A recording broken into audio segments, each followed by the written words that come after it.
ভর সন্ধে গৃহস্থ বাড়িতে ধারালো অস্ত্র ও আগ্নেয়াস্ত্র নিয়ে হামলা দুষ্কৃতীদের। বাড়ির দুই মহিলার কপালে আগ্নেয়াস্ত্র ঠেকিয়ে প্রায় ৮ লক্ষ টাকার সোনার গহনা ও নগদ ৩৫,০০০ টাকা লুটপাট করে ডাকাতের দল। যাওয়ার সময় ঘরে ছিটকিনি দিয়ে বন্দি করে রাখা হয় বাড়ির গৃহবধূ ও তার শাশুড়িকে। ঘটনায় তীব্র চাঞ্চল্য নদিয়ার শান্তিপুর থানা এলাকার ফুলিয়ার চটকাতলা এলাকায়। বাড়ির গৃহবধূ সীমা বসাকের অভিযোগ, এদিন সন্ধ্যায় তার স্বামী বাপ্পি বসাক ও তার ছেলে বাড়িতে ছিল না। আর সেই সুযোগে সন্ধ্যা ৭টা ৩০ নাগাদ একটি বাইকে করে ৩ দুষ্কৃতী মুখ ঢেকে আচমকায় বাড়িতে ঢুকে পড়েন। এরপর শাশুড়ি লক্ষ্মীরানী বসাক ও গৃহবধূ সীমা বসাকের কপালে আগ্নেয়াস্ত্র ঠেকিয়ে এরপর তাদের চোখের সামনে আলমারি ভেঙে প্রায় ১০ ভরি সোনার গহনা লুটপাট করে। যদিও অন্য ঘরের শোকেস ভেঙে নগদ ৩৫,০০০ টাকা লুটপাট করে দুষ্কৃতীরা। গৃহবধূ সীমা বসাক ও তার শাশুড়ি চেঁচামেচি করলে তাদেরকে প্রাণে মেরে ফেলার হুমকিও দেওয়া হয়। যদিও প্রাণ বাঁচানোর তাগিদে নীরব হয়ে যায় দুজনেই। এরপর অবাধে লুটপাট করে দুষ্কৃতীরা। প্রতিবেশী এক মহিলা ছুটে আসলে তাকেও আগ্নেয়াস্ত্র দেখানো হয়। তবে এই ঘটনা জানাজানি হতেই এলাকায় ছড়িয়ে পড়ে ব্যাপক আতঙ্ক। এখনো চোখে মুখে আতঙ্কের ছাপ কাটেনি গৃহবধূ সীমা বসাক ও তার শাশুড়ির। জানা যায়, বাপ্পি বসাক তিনি একজন কাপড়ের ব্যবসায়ী। সেই সুবাদে ব্যবসার কাজে বাড়ি থেকে বেরিয়েছিলেন, কিন্তু সন্ধ্যাবেলায় আচমকায় স্ত্রীর কাঁদো কাঁদো ফোন পেয়ে ছুটে আসেন সে বাড়িতে।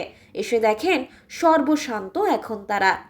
তবে বিষয়টি পুলিশকে জানালে এদিন রাত্রি 11টা নাগাদ ঘটনাস্থলে যায় পুলিশ। এরপর গোটা ঘটনা খতিয়ে জানার চেষ্টা করেন। এখন এটাই প্রশ্ন, একটি জনবহুল এলাকায় ভর সন্ধ্যায় এই ধরনের ডাকাতির ঘটনা কিভাবে ঘটল? আপনি যখন বাড়িতে ছিলেন, কে কে কে কে বাড়িতে ছিলেন? আমি আর শাশুড়ি মা দুইজন, দুই ঘরে। ঘরের মধ্যে ছিলেন, তারপর কি হলো? ওই তো ঘরে ঢুকলাম, এখানে বসে আছি, এরকম মনে করেন হাতে আমার মোবাইলটা হাত থেকে নিয়ে নিল। আচ্ছা, কজন ছিল ওরা? যখন ঢুকলো তখন একজন, ওই ঘরে দেখছি চাচানোর করে মার কাছে গেলাম দেখি একজন, তারপরে দেখি এখানে একজন, 3 জন। আচ্ছা, তাদের কি মুখ টুক বাঁধা ছিল? সব মুখ বাঁধা। এসে কি বলছে? এসে বলছে একদম চেঁচাবি না, যেখানে যা আছে বের করে দে। তারপর কি করলে? আমি বললাম কোথায় কি আছে আমি তো জানি না, আমি কি দেখি ওই ঘর থেকে শাশুড়ি মার আওয়াজ। আবার ওই ঘরে গেলাম, দেখি ওনাকে ওরকম ভাবে ধরেছে, উনি হার্ট ফেল করার মতন, মানে চোখ নাক দিয়ে মুখ দিয়ে সব জল পড়ছে। উনি তো অসুস্থ, 2 দিন আগে ডাক্তার দেখিয়ে। তারপরে দুষ্কৃতীরা কি করলো? তারপরে ওই তো ওইরকম বলে দে। আমি বললাম ওনাকে ছাড়েন, যেখানে যা আছে আপনারা দেখে যা খুশি নিয়ে যান, আমি কিচ্ছু বলবো না, কিন্তু ওনাকে ছাড়েন। তারপরে কানের গুলো ধরে টানাটানি করলো, তারপরে খুলতে নিয়ে যে ব্যথা লাগছে না, গুজিটা তারপর খুলে হাতে দিয়ে দিলাম। ওর শাশুড়িটাও তাই এরকম টানছে। যেটা বলছিলেন যে হাতে নাকি আগ্নেয়াস্ত্র ছিল, মানে কপালে কি রিভলভার ঠিক? হ্যাঁ, রিভলভার থেকে দুজনে 3 জনেই রিভলভার নিয়ে আসছে। 2 জন আমাকে ঠেকিয়ে রেখেছিল, তারপরে ওটা মানে 3 জনের হাতে আগ্নেয়াস্ত্র ছিল।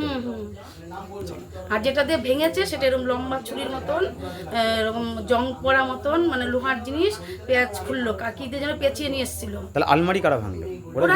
ওরাই ভেঙেছে। কি কি ছিল আলমারির মধ্যে? ওই টাকা পয়সা সোনা দানা এগুলো ছিল, কাপড় চোপড় কিছু করেনি, ওগুলোই লকার ভেঙে সব নিয়ে চলে গেছে। কত ভরি সোনা লুটপাট করেছে? 9-10 ভরি। আচ্ছা, আর নগদ টাকা? নগদ টাকা 35-36 হাজার টাকা। তাহলে মহিলা হিসাবে আপনারা দুজনেই ছিলেন? বেশি হতে পারে। মহিলা হিসাবে আপনারা দুজনেই ছিলেন? হ্যাঁ। তারপরে ওরা লুটপাট করে চলে গেল? তারপরে এরকম ধরে রেখেছে, তারপরে এরকম চিপানো অবস্থায় ওই পর্যন্ত নিয়ে গেল। নিয়ে যাওয়ার পরে এখানে ছেড়ে দিয়ে ছিটকানি আটকে দিয়ে ওরা চলে গেল। মানে লুটপাট করে আপনাদের ছিটকানি আটকে চলে গেল? 2 জন কাটকে দিয়ে চলে গেল। আচ্ছা, তা প্রাণে মারার হুমকি দিচ্ছে? হ্যাঁ। কি বলছে? বলছে যে তাড়াতাড়ি বের করে দেন, নাহলে কিন্তু একটা কথা বলবি তো জানে মেরে দেবো।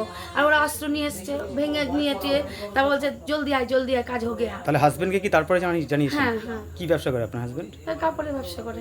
আচ্ছা, এই তো মানে কি প্রথম ঘটনা নাকি এর আগে আপনার এলাকা কখনো ঘটেছে? এলাকায় এর কালীবাড়ি কালী মন্দিরে হয়েছিল এর আগে। কিন্তু দেখা যায় এটা জনবহুল একটা এলাকা, ভর সন্ধে এই ধরনের ঘটনা? সন্ধ্যে 7:30 থেকে 1-2 মিনিট আগেই হবে। আচ্ছা, ওরা কিসে করে এসেছে কি জানতে পেরেছেন? মোটরসাইকেল নিয়েছিল, রাস্তার লোক যারা দেখেছে এরা বলেছে। তো এটা কি কত চক্রান্ত মনে করছেন নাকি এটা? আমার তো মনে হয় চক্রান্ত।